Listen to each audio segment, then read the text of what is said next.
Hello guys, welcome to my channel. So this is NumPy tutorial part 2, and in my previous tutorial we have seen the introduction about the NumPys, and I have also explained about the memory structure, how NumPy arrays are stored, and what is the difference between the regular Python objects and the NumPys.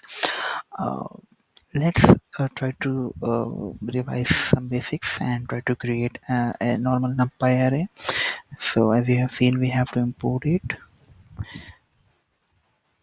Let's call this variable as np.array, and inside this function we have to pass in a Twitter. Let's call the Twitter as this. Okay, this is how you create a normal NumPy array. Now let's add a few more things to it, like how you can find what is the type of this array, and and how you can find what is the dimension of this array. So these are the implicit properties. This is the property, and then again we have another dimension.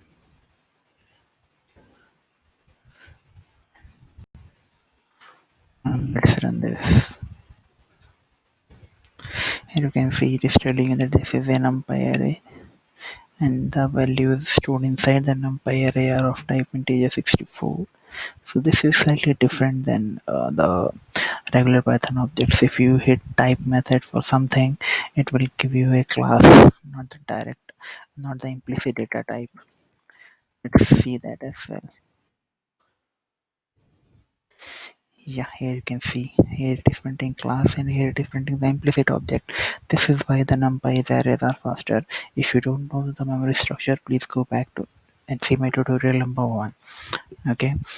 um Now let's move ahead and see how we can create two-dimensional arrays, right? So as you have seen that for creating a one-dimensional array, I have passed a list, and for creating multi-dimensional arrays we can pass a list of list to this. Let's call this odd 135. Let's call this even. Okay,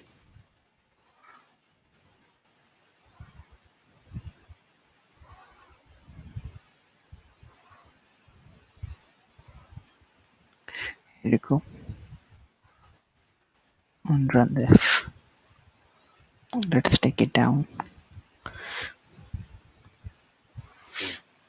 And you can see the NumPy arrays are created. And one more striking difference is now it is telling you that this is a two-dimensional array. This is not a one-dimensional array. So basically, when you pass a list of lists, it is a two-dimensional array. When you pass a list of lists, then it is a three-dimensional array, and it will keep on going like that. Okay, so this is some of the basic properties of how you can deal with the NumPy arrays. Now, there's one more thing, which is like, um, when you get a multidimensional object, you will not know what is the shape of that object, right? So whether it is when you're doing it programmatically, whether it is a list of list or a nested list of lists, so what you do, you need to identify what is the shape of an array, whether it is a multidimensional or how many rows are not multidimensional, basically, which you can directly find using this, but how many rows and columns are there for processing, right? For using that, there is shape method which gives us the shape of that, which gives us the shape of the particular NumPy object. Let's try to identify the shape of this. This is really useful in machine learning. Here you can see it has 2 rows and 3 columns. This is really useful when you are doing the processing, because sometimes you may want to load data to a table when there are 3 columns in the data. There are more than 3 columns, you don't want to load it. So this method is really useful in identifying what is the shape of that array. Okay,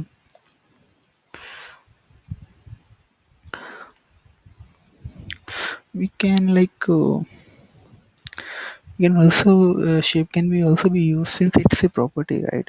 You can also use shape to change the shape of the object. Let's try to change the shape.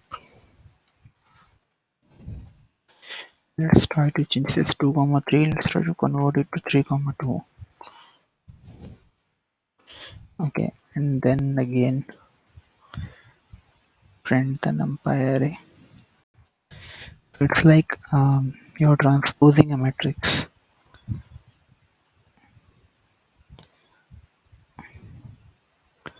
Something bad happened.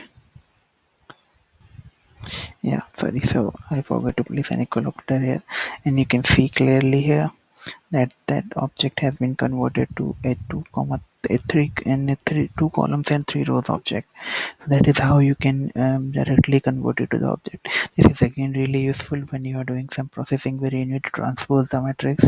As you know, in large CSV files this is really operational, and people need to transpose the matrix. That is why the Excel has a column, Microsoft Excel has a column there, and with the umpire arrays you can do this within a snap of your fingers. Okay,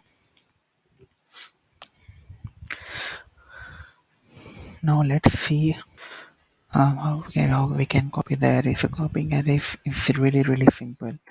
What you will do basically, you will assign another variable.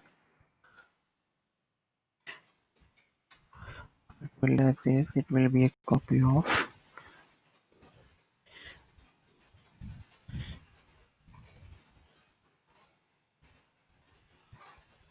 Okay, and it does not give you a shallow copy. It gives you a regular copy of the object.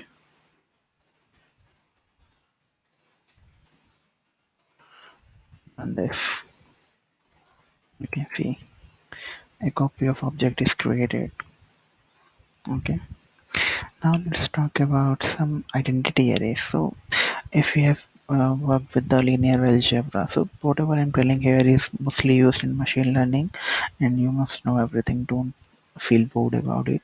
So in linear algebra, the identity matrix is basically used in a lot of positions.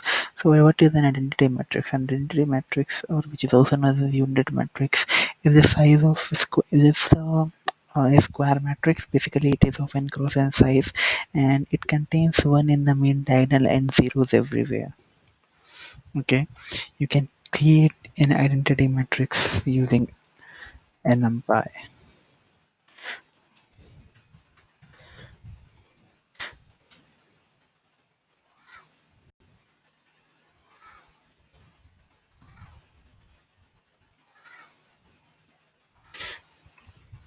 Here, you do not need to give any variable, any list. You just have to tell us what is the size of n. Simply, you can print it. Then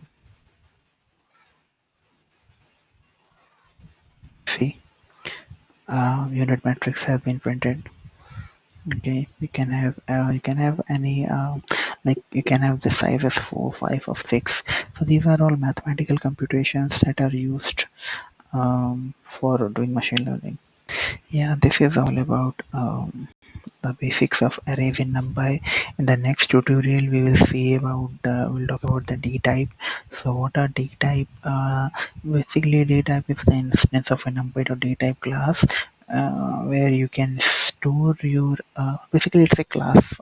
It's a replacement of a class object where you can store different type of objects within the NumPy array. So like you can. Uh, Please don't forget to watch the next tutorial. It will be really interesting. Okay, thank you guys for watching this video.